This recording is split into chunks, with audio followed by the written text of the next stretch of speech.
Boa tarde! E aí, como é que vocês estão? Acabei de chegar do trabalho, da escola, né? Já banhei, já tomei banho.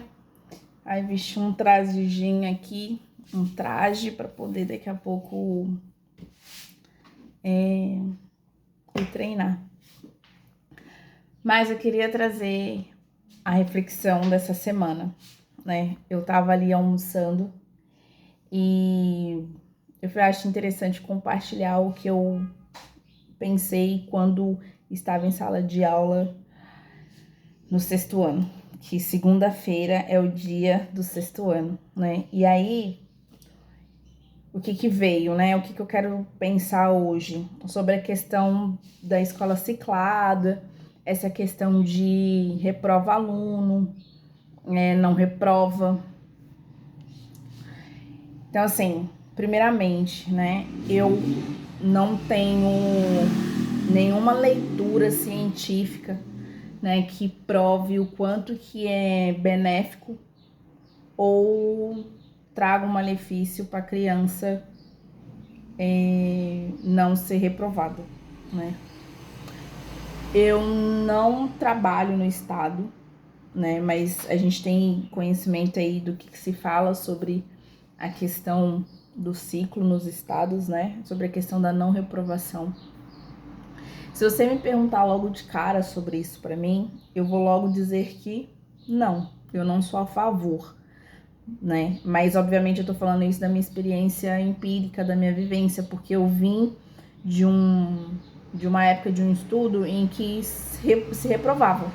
Então, se você não alcançava 60 pontos no final do ano, você ficava de recuperação final. E na recuperação final, você tinha lá a prova para fazer. Se você não alcançasse a média, você não passava de ano. E era tipo assim, zerava, né? Então chegou no final do ano, não alcançou 60 pontos, zerava. E aí você tinha que alcançar essa média. Então, se você me perguntar, obviamente eu sou contra, né, os alunos irem passando de ano sem ter a reprovação. Aí, claro que tem essa questão de gera indisciplina, gera isso, gera aquilo. Sim, pode ser. Eu não consigo, de fato, me posicionar diante disso, porque eu não tenho como comparar, né? Eu me formei para ser professora já dentro desse viés, né, da não reprovação. Entretanto, porém, todavia, eu dou aula numa escola particular. E as escolas particulares, ela tem o seu viés aí, sei lá o que, né? Então, assim, tem escolas particulares que elas vão lá e vão reprovar o aluno. Tem outras escolas particulares que não reprovam o aluno. Eu tô falando isso porque eu conheço, né, professores que atuam em escolas particulares e não tem reprovação. Enfim, polêmico, talvez seja, mas é o que a gente vive, né? A questão aqui que eu quero trazer, tipo, da minha reflexão que eu tive hoje, é que eu tenho um aluno, né? Ele é do sexto ano. Aparentemente, ele é um aluno típico, né? Ele, até então, ele nunca demonstrou dificuldade na aprendizagem, uma desatenção severa, né? Dislexia, nada disso. Ele conversa muito, ele é um pouco, ele fala muito, ele demora mais para escrever também. Então eu ainda não sei se é uma coisa futuramente para se preocupar ou não. A questão é, ele é um aluno que ele não faz as coisas. E o fato dele não fazer as coisas, ele leva bilhete para casa. Esse bilhete para casa não retoma para mim, né? Então, assim, eu tenho um aluno que... Só um minuto. Eu tenho um aluno que aparentemente ele é um aluno típico, ele não tem nenhuma dificuldade na aprendizagem, mas ele tem uma proteção, uma blindagem, que é os pais. Necessariamente o pai, né? Então, o pai se considera um pai solo. E aí, tanto eu e parte da equipe pedagógica, a gente tenta entender o que acontece com esse aluno, né? O que tem, porque no primeiro bimestre, ele foi um aluno que ele não, assim, não foi, né? Não foi, ele foi com nota baixa, né? Ele ficou abaixo da média, mas ele foi um aluno que ele tem tudo. Não vou falar que ele precisa ser o melhor, mas ele não tinha necessidade de ficar abaixo da média. E aí hoje, novamente, dando aula para a sala dele, eu fui e observava, e ele o tempo todo lá conversava, escrevia, conversava, escrevia, conversava, escrevia. E fui pensando também no que a equipe pedagógica falou em relação a ele, né? A questão da presença materna na vida dele, a presença do paterno, né? Como que isso cruza na vida dele, né?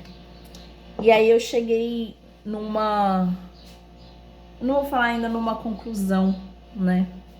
Mas o quanto que hoje tá difícil, né? Você lecionar para um aluno que ele não quer. Quer dizer, eu não sei se ele não quer, mas assim, você leciona para um aluno e você não tem um respaldo de casa. Você tá entendendo? Então, assim, a gente não tá falando aqui de pessoas que estão em extrema vulnerabilidade econômica. Pode estar, sim, rolando algumas questões emocionais, psíquicas, físicas, enfim. Mas nós não estamos falando de coisa de sobrevivência, né? De alimentação, para que o aluno tenha um desempenho ruim. Ele não precisa ele não precisava, né, no caso, ter ficado abaixo da média, né? E ele ficou. E aí eis aqui o papel, né, ou o quanto hoje tá complexo e difícil você organizar essa dinâmica educacional, né, com o aluno, sendo que muito provavelmente o que está por trás é a questão familiar, a questão ou a mega proteção, ou a falta de limite. Isso chega para dentro da escola, né? E eu tô falando isso assim de alunos típicos. Então isso chega para dentro da escola. E aí você tenta, né, articular com o aluno, né? Você tem lá os combinados, os acordos com o aluno. Às vezes ele cumpre, às vezes ele não cumpre, mas sempre aquela linha, tipo assim, o que eu vou fazer com esse aluno? E eu tô falando isso porque isso reflete, obviamente, no meu trabalho, né? Principalmente em questão de férias, porque nós temos recuperação. E se o aluno não alcança a média do semestre, ele vai para recuperação semestral. E aí onde que eu compartilho com vocês, né? Que essa questão né, de você trazer um problema que é interno, que é de casa, né, que não é cognitivo, neurótico do aluno, mas é de casa, é psico de casa. Esse aluno ele não rende como ele deveria render, que é o mínimo, ele não rende. E o que você faz com esse aluno? Porque se eu deixar esse aluno de recuperação, e que é muito provável que aconteça, eu não tô educando ou lecionando esse aluno. Eu tô educando o pai dele, né? Meio que assim, ei, presta atenção no seu filho porque ele tá de recuperação. é meio que tipo assim, é o choque de realidade que muitas vezes não é a criança que precisa levar, mas é o pai e a mãe que precisa levar, sabe? Porque muitas vezes não acredita na dinâmica da escola, não acredita, não é meio que discrepante, assim, é meio que é difícil também, né, ser pai e mãe. Eu sei que é difícil, só que eu acho que a partir do momento que você se propõe a colocar uma criança no mundo, você precisa ter a consciência que ela vai demandar, tipo assim, 80, 90% da sua energia. Ninguém pediu pra nascer, não é? Você quis, não é? Quiseram ser pai, quiseram ser mãe. Então, tipo, aí a criança, ela fica de recuperação, né? Aí muitas vezes o pai ou a mãe acha que a criança é desorganizada e, tipo, obviamente ela é desorganizada, tá ali no momento irresponsável da vida dela. Mas o pai talvez eu nunca pare pra pensar que aquilo ali é reflexo do que ele não fez anteriormente. E eu volto a dizer, né? Primeiro bimestre, teve prova, essa criança faltou no dia da prova, né? Teve bilhete, né? Foi, ó, o filho não tá legal, o que tá acontecendo? Então, assim, quando o pai toma a ciência que ele não vai conseguir muitas vezes viajar, ou que os filhos do colega passou de tá de férias, logo no primeiro dia o filho dele tá ali, aí parece que aquele momento que faz assim, ó, aquela reviravolta, e muitas vezes ele vai e acha que a culpa é da criança. E não é da criança, mas é as ações que aquele pai teve ao longo do bimestre e que resultou nisso. E esse comportamento desse aluno, ele vem se repetindo, né? Então, semana passada ele levou mais um bilhete para casa, esse bilhete não veio hoje. O pai esteve na escola, não sei o que aconteceu, porque eu precisei vir embora, então terei notícia só amanhã de manhã, né? E o que isso tem a ver muitas vezes com a questão da escola ciclada, né? Que eu tava ali falando no começo do ano. Quando eu tenho essa não é nem comparação, mas essa linha de raciocínio de vivenciar o que eu tô vendo hoje dentro da sala de aula, eu falo que talvez hoje a educação ela é muito mais humanista, ela tem um olhar muito mais humano pro aluno do que antigamente, saca? Eu não sei se isso tem alguma coisa a ver, como eu disse, eu não tenho uma leitura científica para falar se isso é bom ou ruim. Mas quando eu pego esse exemplo, né, do meu aluno, se fosse na minha época, por exemplo, a escola não ia querer saber. A escola não ia querer saber se o pai que não é que tá educando direito ou se tá com algum tipo de problema específico fora da escola. Você precisa ter nota independente do que aconteça lá fora. Você precisa ter nota. E hoje não. Hoje a escola e a criança, ela abraça, tipo, o psicológico, o socioeconômico, ela abraça tudo aquilo e leva para dentro da escola. Aí a escola, ela tem que ser aquele tipo, tipo assim, aquela mãe, né, que tipo assim, sempre vai levando ali, pisando em ovos, né, para não, muitas vezes para não perder o cliente, porque a gente sabe muitas vezes a gente sabe que escola particular a gente trabalha com cliente, então obviamente a gente pisa em ovos em alguns momentos da relação. Isso não chega diretamente em sala de aula, e não chega, pelo menos eu nunca tive tipo, faz isso porque tal pai tá pagando. Isso pra mim nunca aconteceu, então eu não posso falar do que eu não vivi, né, e não posso, não, enfim. Mas escola trabalha com cliente.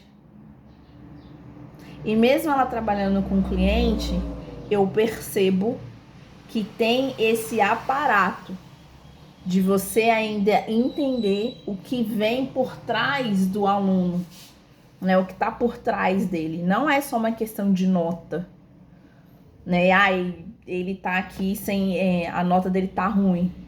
Aí a equipe pedagógica vai fazer toda uma questão de sacar, ó, entendeu? Por que que aquele aluno tá com nota X.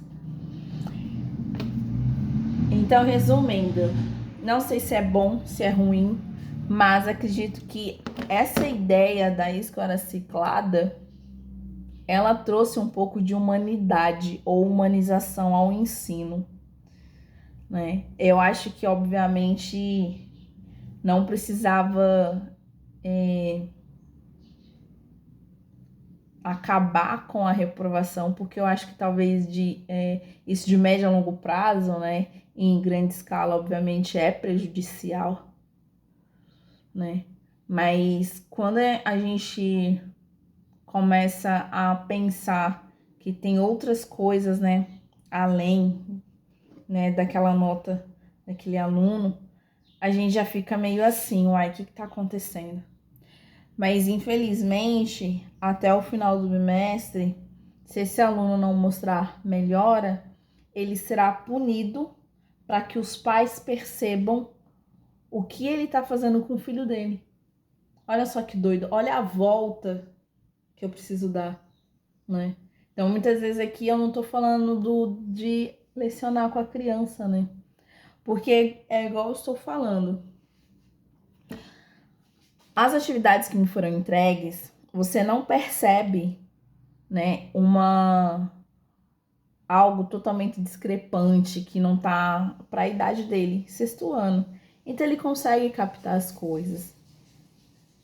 Ele não foi diagnosticado em nada, né? Então o que tá faltando ali é o quê? É limite, é conversa, é alinhamento, é começar a ensinar responsabilidades, né? É começar a ensinar autonomia, né? Ainda é uma criança. É uma criança. Só que se você quer deixar, se você que é pai e mãe, né, deixa a criança, não observa o caderno da criança, não pergunta como tá na escola, não olha o caderno da criança, de uma certa forma, indiretamente, esse comportamento já deixa, né, subentendido que tipo, ele é meio responsável, ele precisa saber o que ele tem que fazer. Não, ele não sabe. E literalmente tem que pegar na mãozinha como se fosse um bebê e falar, e mostrar. Ó, você tem tarefa de casa, vai fazer a tarefa de casa. Quando eu voltar, eu quero ela feita. Tem bilhete? O que aconteceu? Por que esse bilhete tá aqui? Ah, esse bilhete tá aqui por conta disso, disso, disso. Então eu vou na escola para saber o que tá. Não consigo ir na escola? Telefone. Quero entender por que tá assim, o que aconteceu. Porque seu filho vai entender que você tá ali, entendeu? Pra, tipo assim, direcionar ele. Porque senão, gente, tipo, é bizarro. E eu tô assim, eu não sei quem tá assistindo, né?